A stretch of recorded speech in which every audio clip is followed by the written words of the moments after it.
also it looks at implementation and enforcement dimension, and as well as closing the loop, the ex post evaluation. So in practice, via the introduction of a good, well-performing RIA system, you can already attack and cover at least 7 of the some 10 or 12 elements of the better regulation agenda.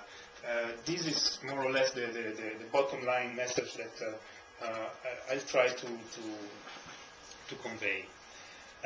Now, if we look at what's happening in practice, I'm drawing a few data from the recent publication by the OECD about indicators of regulatory management. And when it comes to the impact assessment, the OECD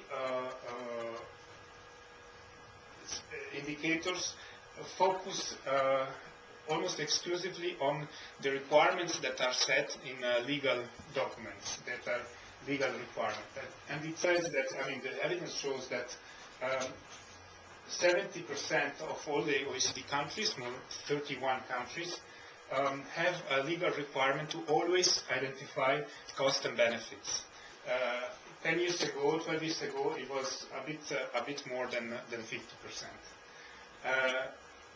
As far as European members of the OECD are concerned, this identification of the cost and benefits is not always, but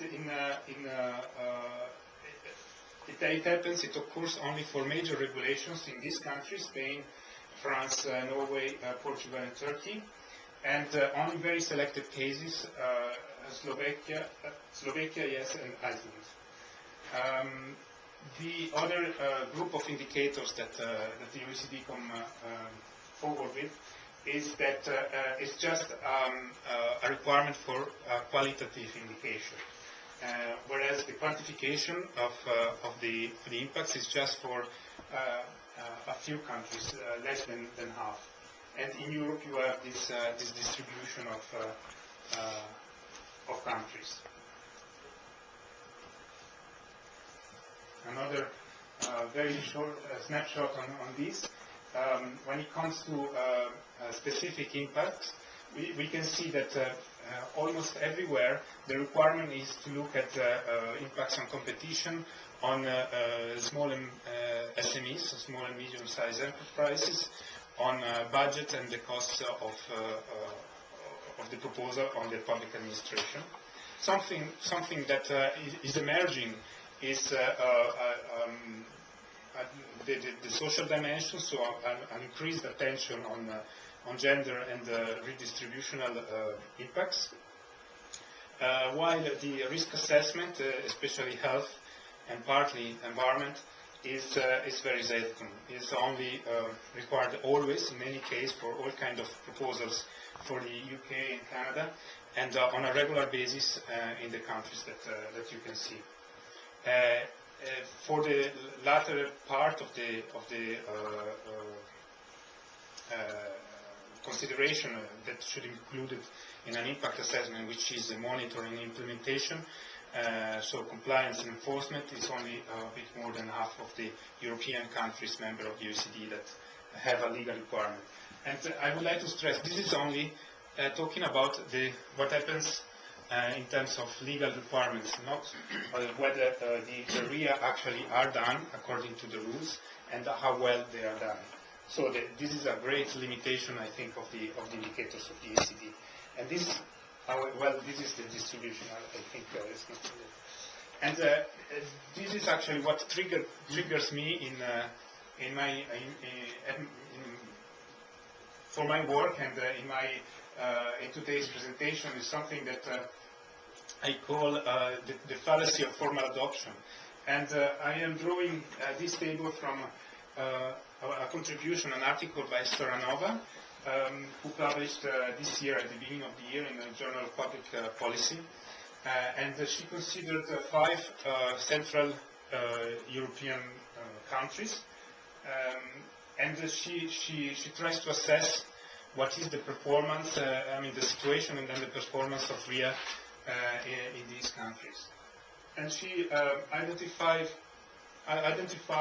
some 3 or 4 criteria for her study, although it's not, the article is not so detailed in the explanation of her methodology. Anyway, for the sake of simplicity here, I retained only her consideration about the date when the RIA was formally adopted, whether there are RIA guidelines or not, and whether the country has developed a better regulation policy, a comprehensive approach that we have seen or not. In her article, actually, she goes back to see whether there is also a central oversight function and a couple of other criteria, but as said, I left it out. And we can see that generally there is clearly a discrepancy here between the time when the country introduced RIA formally as a sort of formal requirement, and what happened in practice in terms of implementing it or underpinning it with formal guidelines to assist the civil servants doing it, and also integrating it in a more comprehensive, better regulation policy. And so you might say, well, basically it's also because these are the countries that were about to join the European Union, and as a part of the reforms that they have to carry out to prove that they were up to the enlargement, they had to rush and introduce the tool. But if we look at some other examples among the existing member states of the Western European countries, we see that the situation is very similar. I took Spain, Italy, Germany, and the Netherlands, and we see that they are. The formal requirement for carrying out RIA is quite established since many years. For Germany and Netherlands, even since the mid of the 80s. But the situation in terms of having guidelines or having an comprehensive policy for regulatory reform is not there. Of course, the point here is to establish what constitutes a better regulation policy.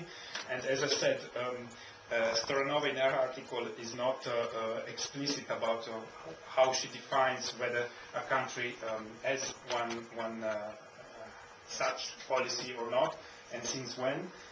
I haven't either. It's just a kind of feeling that by observing the country, I didn't really set specific criteria in compiling this table. I just wanted to indicate, illustrate a general state of the situation. And to me, for instance, Spain doesn't have a comprehensive policy at all. Italy, I put that since 2007 there is a more coherent approach, but I put it in double brackets because it results from, for instance, a tradition of legal and normative simplification.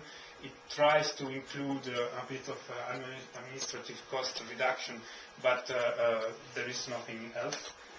Germany could have one, but again is relatively narrow in terms of having especially administrative burden reduction, but for consultation and so on it's less integrated.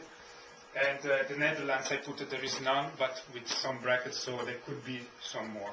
But this is just subjective, and we can discuss this. It's just to illustrate that